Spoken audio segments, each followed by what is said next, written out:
Bonjour, il est 20h18, vous êtes bien sur Ramdam, la radio étudiante sur Valenciennes. Bienvenue à la 4e édition du Cabaret des Curiosités, le festival d'hiver de théâtre du Phénix. Cette année, la programmation s'articule autour du thème de la guérilla. Aujourd'hui, nous avons eu la chance de regarder Thérèse et Isabelle, et nous avons sur le plateau Marie Fortu, la metteuse en scène de la pièce. Bonjour Marie. Bonjour. Alors, donc du coup vous êtes metteuse en scène. Quel a été un peu votre rôle sur cette pièce concrètement ? Alors la mise en scène, c'est ce qu'on appelle l'organisation des signes. Enfin déjà, c'est la personne qui a l'idée du projet. Donc déjà, c'est la personne qui a la nécessité en elle de porter ce projet au théâtre et donc qui rassemble une équipe. C'est un peu comme un coach, je dirais, en football par exemple. Moi, j'ai fait beaucoup de foot et je compare pas mal le foot et le théâtre. Donc c'est un peu la personne qui coach. Donc c'est-à-dire que c'est elle qui va prendre les décisions, c'est moi qui vais prendre les décisions par exemple finales sur la lumière, sur le texte, sur le son, sur la direction d'acteur aussi. Et donc c'est un rôle multiple qui déploie différentes qualités. Alors du coup, on a eu la chance de venir de voir votre pièce. C'est vraiment une pièce qui a vraiment des tableaux visuels qui sont très beaux. Donc du coup, il y a également un éclairage très beau. Est-ce que vous pouvez un peu nous parler de l'éclairage et le rôle dans la pièce ? Oui, alors tout à fait. Donc, en fait, la pièce, elle s'articule en deux parties. La première partie, c'est l'adaptation vraiment de Thérèse et Isabelle, du roman donc, de Violette Leduc, qui a été écrit en 1951 et qui raconte l'histoire de deux adolescentes qui tombent amoureuses dans un pensionnat à Douai. Et la deuxième partie raconte en fait la censure de cette pièce, c'est-à-dire comment cette pièce, à l'époque où elle devait paraître, a été censurée. Et en fait, elle n'a été republiée que dans les années 2000. Donc ça, déjà, c'est pour donner le contexte de la pièce. Donc la personne qui travaille sur les éclairages s'appelle Thomas Cotreau, donc il est éclairagiste. Et c'est lui qui a dessiné les lumières. Et en fait, sur la première partie du spectacle, Thérèse et Isabelle, donc, il y a 3 jours, 3 nuits. Donc assez simplement, en fait, il a développé des lumières pour le jour et ensuite des lumières pour la nuit. Et puis dans la deuxième partie du spectacle, on est sur la censure, la question de la censure de la pièce. Et en fait, on est dans une maison de repos, dans un hôpital, où en fait, Violette Leduc a été hospitalisée au moment de la censure de sa pièce. Et donc, du coup, là, les lumières deviennent plus hallucinatoires puisqu'en fait, on est dans la tête de Violette Leduc, donc on est dans une psyché, dans sa psyché, et donc ça devient plus hallucinatoire, plus rose, plus orange, plus... Enfin, voilà, on déréalise, comme on dit. Donc voilà, la lumière, elle a eu ce rôle aussi là de conduire la lecture du spectateur, de la spectatrice dans la représentation. J'aimerais vous parler du personnage de Simone de Beauvoir, qui, dans mon imaginaire, représente quelque chose d'assez passionné. Ici, elle paraît beaucoup plus froide et distante. D'où est venu ce choix de caractérisation du personnage ? Alors Simone de Beauvoir, elle a de multiples facettes, mais par rapport à la relation qu'elle entretenait avec Violette Leduc, elle avait en effet cette posture assez froide parce qu'elle voulait comme ça canaliser un petit peu l'angoisse de Violette Leduc qui était débordante. Et donc on a des traces, des archives, dans des lettres aussi, où en fait Simone de Beauvoir vraiment est très rationnelle avec Violette Leduc pour lui indiquer en fait une forme d'objectivation des choses, c'est-à-dire voilà, il faut faire comme ci, il faut ranger vos affaires, il faut ouvrir les fenêtres et puis surtout il faut travailler, il faut vous remettre au travail. Ça sert à rien de se lamenter puisque Violette Leduc se lamentait énormément et Simone de Beauvoir lui disait voilà, il faut se remettre au travail, quoi. Donc c'est une des facettes de Simone de Beauvoir qu'on connaît peut-être pas forcément très bien, mais qui en tout cas est en lien avec sa relation avec Violette Leduc. Ok. Et du coup aussi j'ai remarqué qu'il y avait un travail du son qui était intéressant sur cette pièce. Est-ce que vous pouvez un peu nous en parler ? Alors le travail du son, en fait, c'est un petit peu accompagné aussi par celui de la lumière, c'est-à-dire que dans la première partie, on est sur des sons qui sont parfois des sons concrets du pensionnat, donc parfois on entend des claques qui portent, des portes qui claquent, des talons qui vont vite, etc.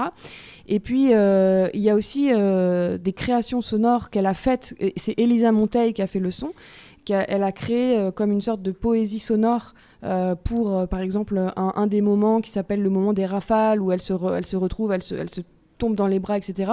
C'est comme si c'était presque un poème sur la musique, en fait. Et dans la deuxième partie, c'est pareil, on est dans la psyché de Violette Leduc, et donc on a des sons beaucoup plus hallucinatoires, beaucoup plus déréalisés, où on a l'impression aussi d'avoir le bruit des électrochocs, parce que Violette Leduc, on lui a fait des électrochocs, et donc on a aussi voulu mettre en avant cette expérience malheureuse qu'elle a eue, quoi. Et c'est vrai qu'il y a aussi un peu une partie musicale en fait dans la pièce, parce que plusieurs fois il y a des morceaux de piano qui sont interprétés en live, si je ne me trompe pas. Oui, tout à fait, oui. Oui, c'est aussi, ça fait partie de mon travail, de toujours travailler le théâtre et la musique ensemble, et la musique live notamment. Et là, en fait, c'est la surveillante du pensionnat qui joue à la fois du piano, donc ça nous permet aussi de rythmer le spectacle et de lui donner un cadre dans le temps. C'est vrai que du coup, ça donne un côté aussi intemporel quelque part aussi, la musique. Oui, complètement. Oui. Et puis ça prend en charge l'émotion aussi, et l'érotisme qu'il y a aussi parfois entre les deux protagonistes, ça prend en charge énormément de choses. Oui. Tant qu'on parle du temps dans la pièce, j'ai beaucoup aimé la fluidité des transitions entre les différents actes. Quand par exemple le personnage de Thérèse se métamorphose en son autrice, c'est comment on travaille des transitions comme ça? C'est un travail qui se fait en amont, en fait. C'est l'adaptation, en fait. C'est-à-dire que on travaille pas forcément au plateau, donc c'est-à-dire avec toutes les actrices sur les transitions. On les écrit en avance. Et ensuite, on espère que ça marche. Et ensuite, une fois qu'on les a écrits en avance, on les teste et on voit si ça fonctionne, si en effet, justement, il y a de la fluidité. Mais c'est tout un travail que j'ai mené avec Rachel de Dardel, qui est dramaturge. Donc ça veut dire que c'est quelqu'un qui m'accompagne dans l'écriture de la pièce, en fait, puisque c'est une adaptation qu'on a faite. Et donc, on a préparé ensemble les choses pour qu'on puisse arriver à cette adaptation finale. Ok, et ça prend combien de temps de monter une pièce comme ça, de l'idée de base à la première représentation ? Ça fait, disons, 2 ans, je pense que j'ai commencé à travailler sur cette pièce, donc ça fait un bon moment. Et puis ensuite, on a travaillé 7 semaines avec les actrices. Mmh. Il y a quelque chose qu'on n'a peut-être pas parlé, c'était peut-être de quoi parler cette pièce finalement, les thèmes qui sont dénoncés. On peut en parler un petit peu ? Oui, bien sûr. C'est une pièce qui raconte une histoire d'amour lesbien entre 2 adolescentes donc de 18 ans dans un pensionnat. Et donc, j'en ai un petit peu parlé au début. La deuxième partie, c'est la censure de cette pièce. Donc, c'est aussi le fait que l'injustice de ne pas avoir pu aller au bout de son acte d'écriture. Et en fait, ça va provoquer chez Violette Leduc une hospitalisation, puisqu'ensuite, elle sera hospitalisée à la suite de cette censure. Oui. Et c'est vrai qu'on est dans un autre temps. Du coup, c'est par rapport à l'œuvre originale, mais on est au XXe siècle, hein, j'ai l'impression. Oui, tout à fait. La première partie, ça se passe dans les années 30, même 35, puisqu'elle a 17 ans, donc vu que Violette Leduc, elle est née en 1907, on est vraiment dans les années 30. Et puis la deuxième partie du spectacle, c'est plus dans les années 50, puisque c'est 20 ans plus tard. Et les mêmes actrices jouent finalement à la fois des adolescentes de 18 ans, puis finalement des personnages de 50 ans, quoi. Donc c'est un vrai défi aussi pour les actrices. J'ai trouvé ça remarquable, la façon dont elles arrivent à passer d'un personnage à l'autre, comme ça. C'est un vrai défi, ouais. Pour elles, elles sont vraiment magnifiques, ouais, je suis d'accord. Oui. Et maintenant, on va passer à une interview qui a été faite par Kylian. Donc une interview qui a été faite par Ethan Lagneau, du coup, pas Kylian, mais excusez-moi, petit problème technique. Mais du coup, on va vous passer là en vidéo, c'est parti, cette interview. Bonjour bon visionnage. À tous, vous êtes bien sur Ramdam, toujours en direct du Phénix, dans le cadre du Cabaret de Curiosité. Aujourd'hui, j'ai l'honneur de recevoir les AC qui ont fait une exposition aujourd'hui ici au Phénix. Et donc, je reçois Maya. Bonjour. Chloé. Bonjour. Quentin. Bonjour. Lou. Bonjour. Lucille. Bonjour. Salomé. Bonjour. Lucas. Bonjour. Louis. Bonjour. Élise. Bonjour. Lucille Poclet. Bonjour. Est-ce que tu peux nous expliquer un peu en quoi consiste ton exposition ? Alors, le portrait d'un renversement, c'est une extension du jeu de Qui est-ce qui se décline en 3 modules différents pour avoir 3 niveaux de difficulté différentes. Et cette extension, elle a été inspirée du fait que dans le livre, il y a plus d'une centaine de personnages pour 260 pages.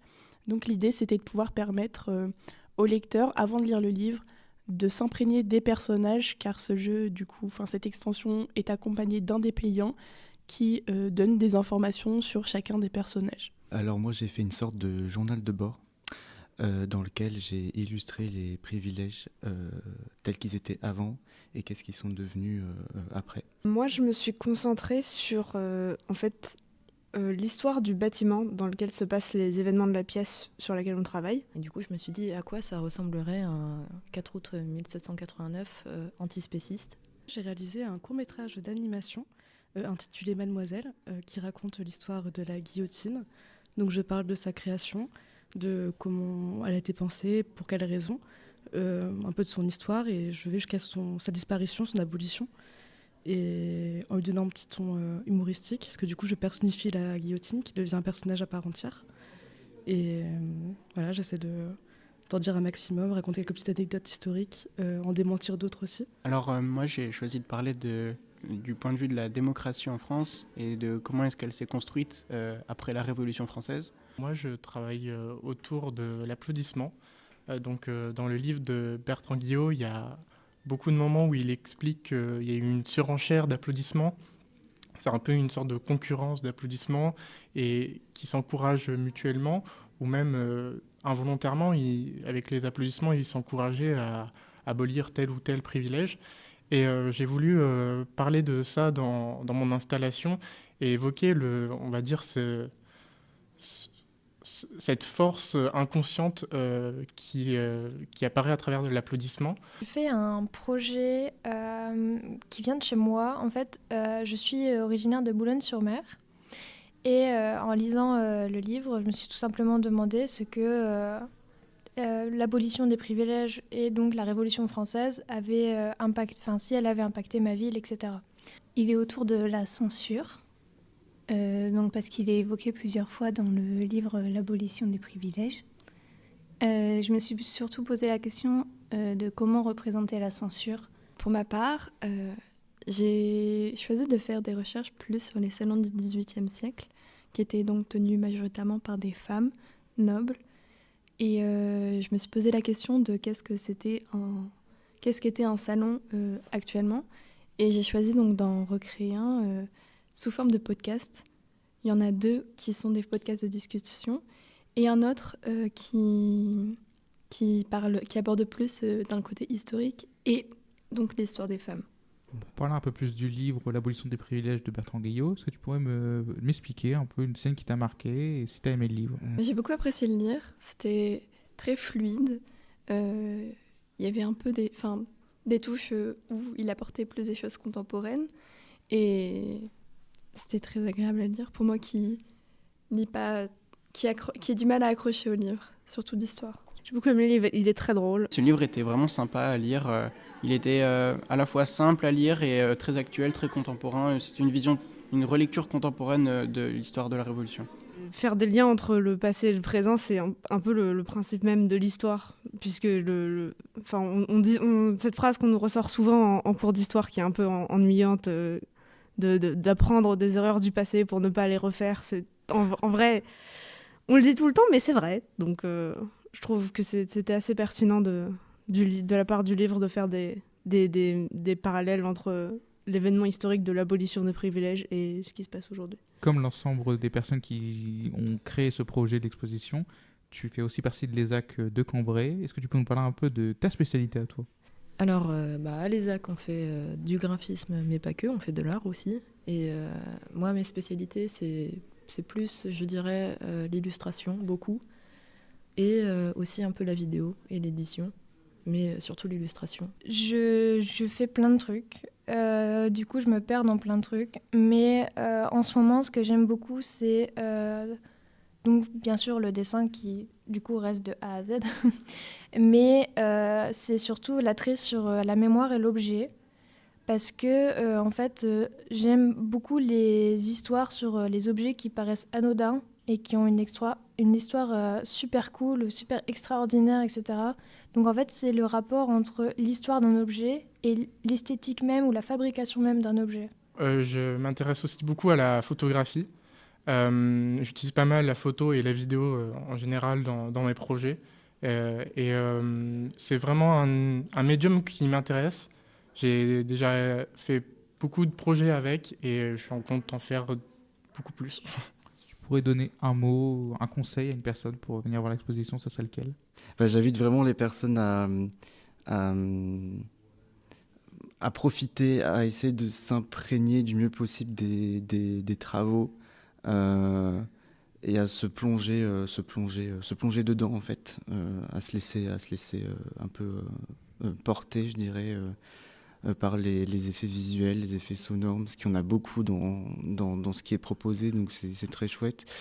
Et c'est vraiment diversifié, donc je trouve que pour quelqu'un d'extérieur, en tout cas, c'est très riche, parce que ça traite du même sujet, mais c'est des propositions qui sont complètement différentes et qui ont pris des chemins tous très différents et qui pourtant se rejoignent, donc c'est super. Je pense que ça peut être très intéressant dans le sens où, par exemple, si des personnes sont intéressées par les écoles d'art, ce qu'on peut y faire, etc., ça permet de voir la diversité des personnalités et des projets de chacun des étudiants et de voir que c'est pas forcément que du dessin ou que du codage informatique et que tous les médiums sont possibles en fait. Et maintenant, pour terminer, est-ce que tu pourrais nous donner un mot, une phrase pour donner envie de venir à ton exposition à toi? C'est un peu facile, mais tranchant. Bizarre. Résonance. Voilà. Merci à toi. Merci beaucoup. Demain, c'est le dernier jour du festival. Vous pourrez encore voir un dialogue entre les arts et la scène de l'art et la recherche, Neige éternelle, l'abolition des privilèges, Xenia, Thérèse et Isabelle, la pièce dont nous parlions tout à l'heure, l'abolition des privilèges, Neige éternelle et Mère courage. N'hésitez pas à retrouver cette programmation sur le site de Phoenix avec toutes les horaires. Merci d'avoir regardé notre émission et à demain. À demain, merci.